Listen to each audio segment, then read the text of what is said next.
Levelers brothers, this is the Duelpad Zen Pro. You might remember I made a video about the original Zen where I spoke about the split layout, the comfortable button spacing and the nice ergonomics. It turned out to be one of my favorite levelers controllers of last year, but there were a few things I wasn't keen on with the Zen. Duelpad has addressed some of those concerns with the Pro model, making an already good controller even better. So let's take a closer look at what's changed in the Zen Pro right now. Quick disclaimer, I want to thank Duelpad for sending this controller over to me. No money exchanged hands, no instructions were given, and all opinions are my own. So let's start off with why you might choose this over the original Zen models. First of all, we now have a full aluminium body. At first glance, it can be mistaken for the stack design like the original Zen, but when you look closely, the top panel is actually a casing with all the board and electronics stuff into this thin top layer. Beneath that, we have a sizable RGB strip, and calling it a strip downplays how thick this thing actually is. Let me know in the comments what you would call it, because strip doesn't seem appropriate.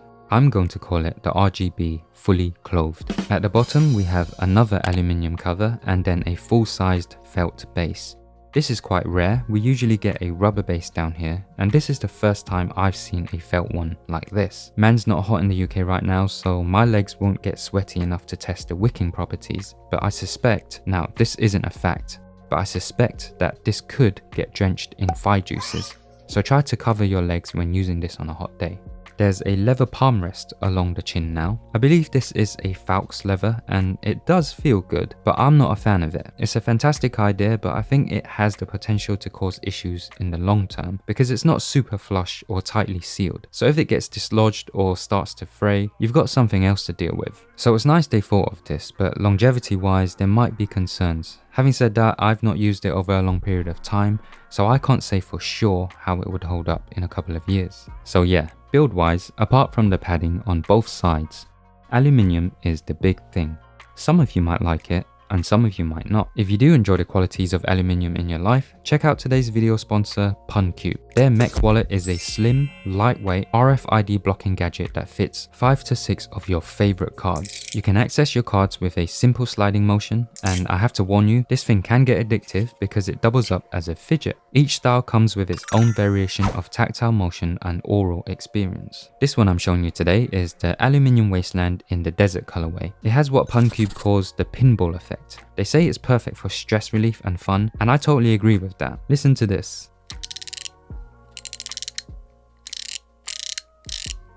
Check out my affiliate link below. Thanks for listening to this ad, thanks for your support, and let's get back to the Zen Pro. So what else is different? Well, the RGB situation is much better now. With the original Zen, I felt that the button lights were positioned poorly, and they ended up feeling like an optic blast to my eyeballs whenever I glanced down at the controller. They're hidden away much better on the Zen Pro, and Duelpad are using this cool lighting technology where the LEDs illuminate the rim, so they're easier to appreciate. It's not as good as how Hot 42 are doing it with their C-series controllers. Those rims completely hide the lights, but this did come out before the C models, and I would say the quality of these rims are better. Other improvements are the function buttons and the menu stick. These are so much better now. They're solid, tactile, and easier to use. It's proper injection molded plastic, so they look good and feel robust. There's no labeling at all on the controller, so if you want your accessories super clean, then this fits the bill. In my opinion, the aesthetic is quite basic. It's like a screwdriver. It does the thing it's designed to do very well, but it doesn't look fancy. For the price range it's in, you can get the 8-bit doll, which has a more intriguing look, but I'm just comparing the visuals to give you an idea of what other controllers can look like for a similar cost. The Zen Pro definitely feels more comfortable to play with.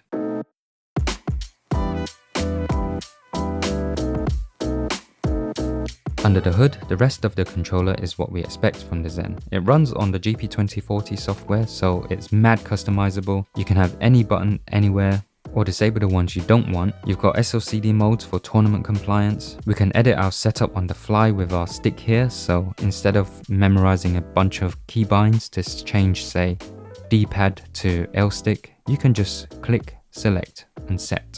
It's got the same ergonomic layout and spacing as the original. We can do WASD controls, choose your jumping hand or use both, and we have 2 peripheral thumb buttons that we can access with just a flick. So it's the same controller with a spruced up body. It's compatible with almost everything on the market right now, but to use it with a PS5 or Series X, you need to plug in a dongle at the EXT port. For PS5, I recommend the Booter 5 by Hot42, but you can also use converters by Brook as well. Duelpad has provided a bunch of stuff in the box. Most of these are self-explanatory, like the USB-C to A cable, the keycap and switch puller, the spare switch, and 2 spare keycaps. There are also these angled feet. I will never use this myself, but if you want to use them, they have adhesives on the bottom so you can stick them on. And these are the cable organizers. They attach magnetically so you can put it here or here, just like the angled risers. They're not the most elegant solution, but it's quite cool that it's included.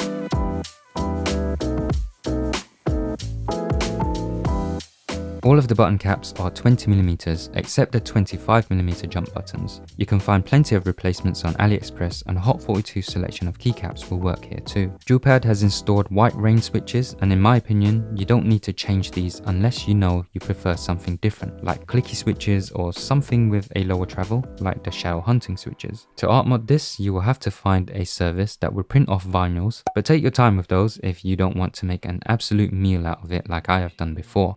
A nice touch is this charm hanger, built into the controller so you can look cool displaying your current waifu at an upcoming local.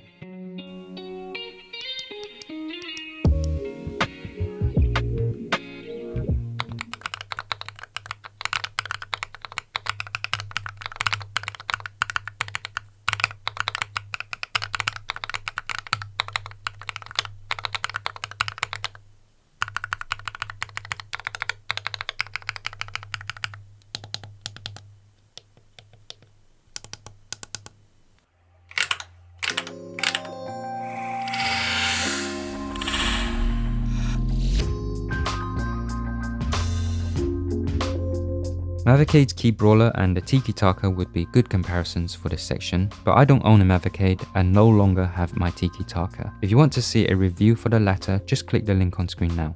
Right here I have the Hot42 C16S. For a mostly plastic controller, the build is very good, and at first glance, it immediately looks like an arcade controller. I prefer the aesthetic of the C16 personally, and whilst on the topic of looks, you can also change your art much easier on a C16S. But you'll probably run into issues if you want to replace the bean-shaped buttons. There are a few considerations during gameplay. First, with this controller, you have access to a left pinky button. Some people like this, others don't care. I haven't taken the time to train my pinky on the left hand, so I'm an example of someone who doesn't care. What the Zen Pro does have is a WASD option. This will be good if you're used to keyboard controls or want an option for shmups and other arcade games.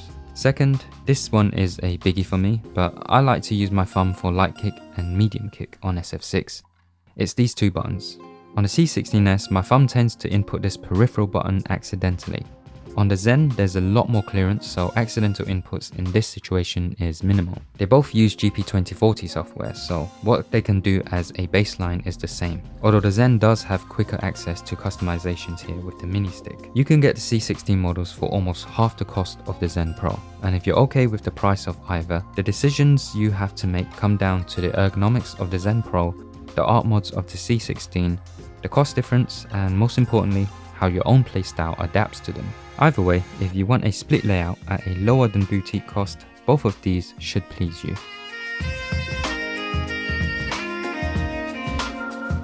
Let's summarize this review with some pros and cons. For the pros, we have the same ergonomic and convenience features carried over from the Zen regular.